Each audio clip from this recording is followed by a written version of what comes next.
네, 내일장 빨간 펜으로 이어가겠습니다. 화요일에는 명준우 전문가와 함께 전략을 좀 세워보고 있습니다. 전문가님 안녕하세요. 예, 안녕하세요. 네, 반갑습니다.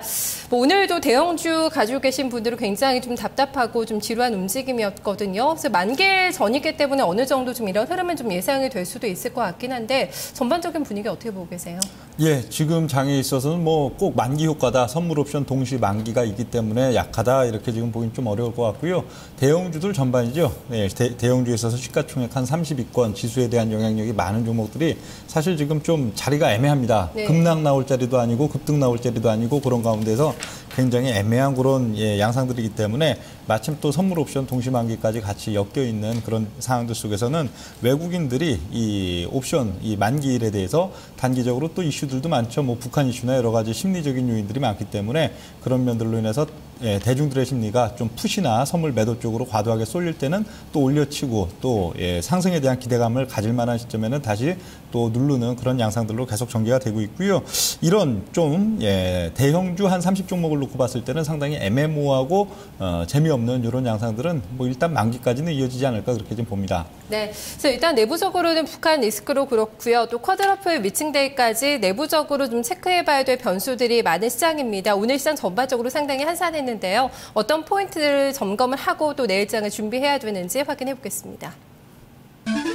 네, 체크포인트 3가지입니다. 먼저 한국 증시 디커플링이 재현이 되고 있다. 이 점을 좀 언급해주고 있습니다. 두 번째, 엔화 약세 신저점 행진을 나타내고 있다는 점 점검하고 있고요. 세 번째는 거래소 소형주 강세 기조가 나타나고 있다는 점 중요하게 또 포착을 하고 있습니다. 네, 첫 번째 포인트 확인해 보겠습니다. 앞에서도 해외 통을 좀 살펴봤는데 S&P 500 지수도 이제 고점 돌파 바로 눈앞에 두고 있는 흐름이거든요. 근데 오늘 또 2000선에서 우리는 밀렸습니다. 어떻게 이런 좀 흐름들을 좀 비교를 해서 봐야 될까요? 예, 지금 3월달 들어오면서도 다시금 지금 디커플링이 나타나고 있는데 뭐 지난번도 마찬가지 1월달 디커플링이 나타났을 때도 제가 여러 가지 자료들을 보여드리면서 말씀드렸던 게 디커플링은 보약이다, 보험 내지는 보약이다 그런 말씀들을 드렸습니다. 한국 증시와 뭐 미국이나 이런 해외 증시와 디커플링이 나오는 요소들이 과거 뭐 한 5년치를 놓고 봤을 때도 디커플링 이후에는 우리 증시에 있어서 상당히 긍정적이고 좋은 영향들을 주었던 그런 자료들도 보여드리고 했는데 지금 역시도 마찬가지입니다. 디커플링이 나타나는 부분들을 심각하게 뭐 생각할 건 없습니다. 오히려 3월달 하순 4월달로 넘어가는 그런 장세에 있어서는 해외 증시가 조정을 받는 와중에도 우리 증시는 올라갈 수 있는 또는 해외 증시가 강하다면 우리는 더 강할 수 있는 그런 지금 뭐 일종의 보험이다 보약이라 그렇게 지금 생각을 해야 되겠고요. 네. 지금 역시도 디커플링 우리나라 종목들 자체가 조금 더 자리 잡기 위해서는 시간이 필요하다 그런 관점들이지 뭐 한국 증시와 또 미국 증시 또 뭐 해외 여타 증시들에 비해서 우리가 지금 뭐 밸류에이션 매력도나 이런 게 많이 부족하다 이런 면들은 아니기 때문에요. 그다지 뭐 신경 쓸 요소는 아니다 그렇게 좀 판단을 합니다. 네, 그래서 일단 글로벌 자금이 신흥시장보다는 선진국 쪽으로 많이 이동이 되면서 좀 상승 흐름을 나타내고 있습니다. 특히 뭐 유동성이 좀 풀리면서 계속해서 강세 흐름이 지속이 되고 있는데요. 우리와 좀 동떨어진 흐름이 아니다. 우리도 좀 따라갈 수 있다는 측면에서 크게 우려할 요인이 아니라는 점을 짚어주고 있습니다. 이어서 두 번째 포인트 확인하겠습니다. 네, 명준우 전문가 보고 있는 두 번째 포인트입니다. 엔화 약세 신저점 행진을 나타내고 있다는 점 점검을 해주고 있습니다. 상당히 좀 우리 시장에 또 부담 요소가 될 수 있는 부분이거든요. 어떻게 적용해 볼까요? 예, 엔화 약세 그리고 원화의 상대적인 또 강세 이런 기조들이 그 지난 분기 한 10월 달부터 지금 계속적으로 나타나고 있는데요. 올 연초였죠. 1월 달, 2월 달 넘어올 때 엔화가 조금 주춤하자 엔화가 이제 좀 단기적으로는 바닥을 쳤다. 이제 본격적으로 엔화가 강세로 전환될 것이다 하는 그런 의견들도 상당히 많았는데 네. 그때도 제가 그런 말씀 드렸습니다. 그렇지 않다.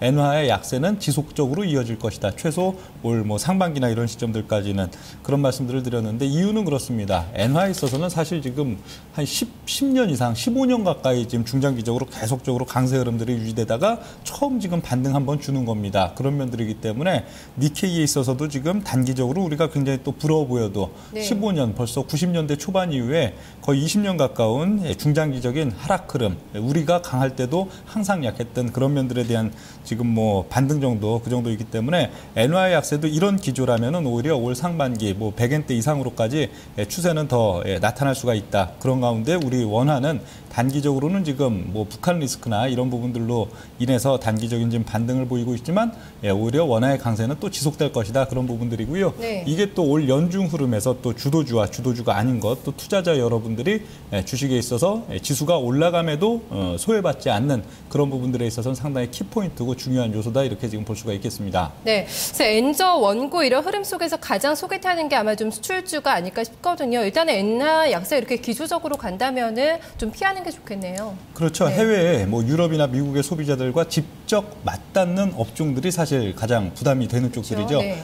예, 뭐 IT 제품들 또는 이 자동차 이런 경우에는 소비자가 직접 구매를 하는 데 있어서 엔화가 지속적인 약세 기조 또 원화가 강세 기조 이런 면들은 뭐 일본차에 있어서는 단기적으로 또 덤핑 아닌 덤핑의 효과가 있기 때문에 네. 상당히 부담이 될 수밖에 없는 그런 면들이 있고요. 반면에 좀 덩어리가 큰 뭐 조선 또는 화학 이런 쪽들은 소비자와 뭐 직접 맞부딪히질 않잖아요. 뭐 운송에 대한 부분도 소비자가 타는 배나 이런 것들은 큰 단위로 이렇게 계약이 될 때 다 해지가 되기 때문에 아무 무리가 없는 그런 면들이 있는데요.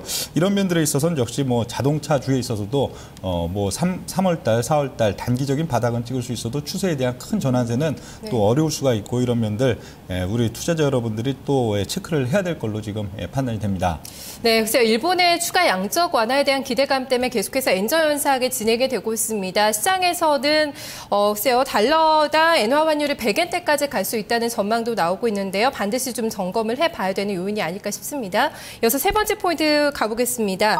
세 번째는 거래소에서 사이즈가 작은 종목들이 강세 흐름을 나타내고 있다. 이 부분을 좀 언급을 해주고 있는데요. 이쪽에서 좀 시세가 나오는 이유 뭐라고 볼 수 있을까요? 예, 아무래도 밸류에이션 매력도가 되겠죠. 뭐 PBR 그리고 PER에 있어서 상대적으로 대형주보다는 중형주, 중형주보다는 소형주가 상당히 소외받는 가운데에서 밸류에이션 매력도가 많은 부분이 오히려 강세 기조를 이끄는 걸로 지금 보여지고요. 네.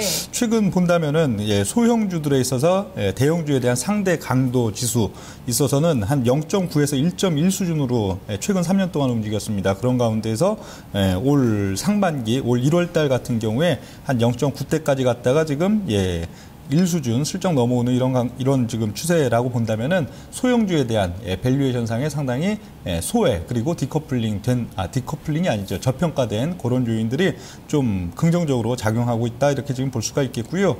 이 같은 소형주여도 코스닥의 소형주와 거래소의 소형주를 놓고 봤을 땐 절대적인 밸류에이션이 상대적으로 훨씬 낮은 쪽이 지금 거래소이기 때문에 오히려 기관 외국인 수급도 슬금슬금 지금 들어오는 그런 국면이다 그렇게 지금 볼 수가 있겠습니다. 네, 이렇게 해서 세 번째 포인트까지 정리를 해봤는데요. 거래소 시장에서 소형주들의 움직임, 가격적인 메리트가 있기 때문에 좀 시장에 주목하고 있다 언급을 해주고 있는데요. 점검 좀 해봐야 될 것 같습니다.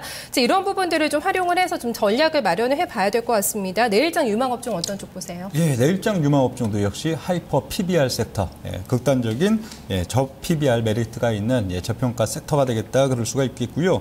요즘에도 보면 그 이번 주 장이 안 좋다고 해도 이번 주에도 스타 종목들이 종종 대형주에서도 나왔습니다. 그렇죠. 어제 같은 경우도 뭐 KCC라든가 근래 이 종목들을 봤을 때는 대형주에 있어서 이렇게 커밍아웃을 하는 나도 살아있다, 나도 주도주다 하고 튀어나오는 종목들이 대부분 다 하이퍼 PBR 섹터들입니다.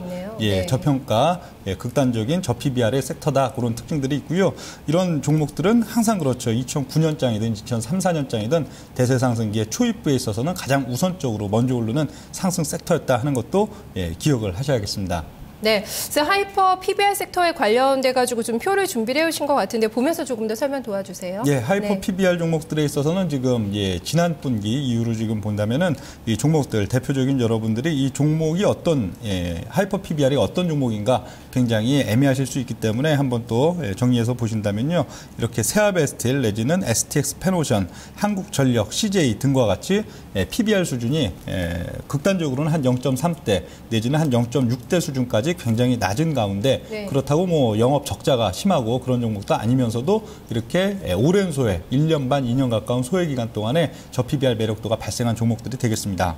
네, 워낙에 계속해서 하이퍼 PBR 섹터에서 종목들을 찾아내다는 전략을 좀 꾸준히 주고 있는데요. 이 안에서 종목들 좀 점검을 해보시면 또 답이 나오지 않을까 싶습니다. 공략주 주실까요? 예, 내일장 공략주에 있어서도 하이퍼 PBR 대략 한 0.55 수준의 저 PBR 매력도가 있는 이원이 되겠습니다. 그래서 조금 생소한 종목이 아닐까 싶은데 좀 설명해 주세요. 어떤 모멘텀 있나요? 이원은 가스주죠. 네. 예, 가스주고 그런 가운데서 나름대로 작년도 한 3분기 이후에 주가가 좀 반등을 어느 정도 많이 하기는 했습니다. 네. 그렇지만 주가가 올라오는 와중에도 현재 저 PBR 그리고 저 PER 두 가지 모듈 지금 갖고 있는 종목이 되겠고요. 근래 지금 상황들 같으면은 작년도 4분기 실적이 조금 둔화되었으나 해마다 재작년, 작년 한 1,000억대, 1,300대 이 정도 영업이익을 꾸준히 보여주는 가운데에서도 시가총액은 4천억 내외 정도입니다. 이 회사의 청산 가치, 순자산 가치가 한 9천억에서 1조 정도 되는 거에 비해서도 상당히 저평가의 요소가 있는 그런 지금 종목이 되겠고요. 네. 시장 트렌드 자체가 저 PBR을 원하기 때문에 이원도 오를 동력이 된다. 그렇게 지금 볼 수가 있고 현재 같은 경우에 또 기관 수급도 상당히 견조하게 들어오고 있는 면들 이런 면들로 봤을 때는 네. 직전 고점 내지는 직전 고점 돌파에 대한 타진을 해볼 수 있는 자리다. 그렇게 지금 판단이 됩니다. 네, 일단 기술적으로 보면 21선과 121선에 갇혀 있었습니다. 근데 거래가 좀 많이 되지는 않는 종목인 것 같아요. 어떻게 좀 가격적으로 접근해 볼까요? 그렇죠. 예, 네. 가격 자체도 이게 한 6만 원대 이런 가격대이기 때문에 높은 가운데서 또 시장에서 아주 때가 많이 탄 종목은 아니기 때문에 하루 거래량 수준이 그렇게 많지는 않습니다. 네. 예, 하루에 한 20억 내외 이 정도뿐이 거래가 안 되는데요. 그 이원에 있어서 지금 가격 전략을 본다면 매수가는 오늘 가격 정도인 6만 4천 원권 그리고 목표가는 긴 목표가보다는 단기적인 좀 관점에서는 직전 저항이 있는 한 6만 9,500원 정도 목표가 그리고 손절 라인은 6만 1,500원 정도 또 짧게 잡아보겠습니다. 네, 알겠습니다. 이원의 흐름 점검해 보겠습니다. 고맙습니다. 예, 감사합니다. 네, 명준호 전문가와 내일장 전략을 준비를 해봤습니다. 오늘 증권톡을 통해서 전문가들이 많이 주고 있는 코멘트가 대형주 저점 매수 기회를 잘 포착을 할 구간이 왔다는 점입니다. 일단은 만기를 앞두고서는 조심스럽게 저가 매수해 준 타이밍이 될 수 있다는 분석들 많이 나오고 있는데요. 내일장에 대한 전략 또 고민 많이 좀 해보셔야 될 것 같습니다. 오늘 저희 여기서 인사드리겠습니다. 고맙습니다.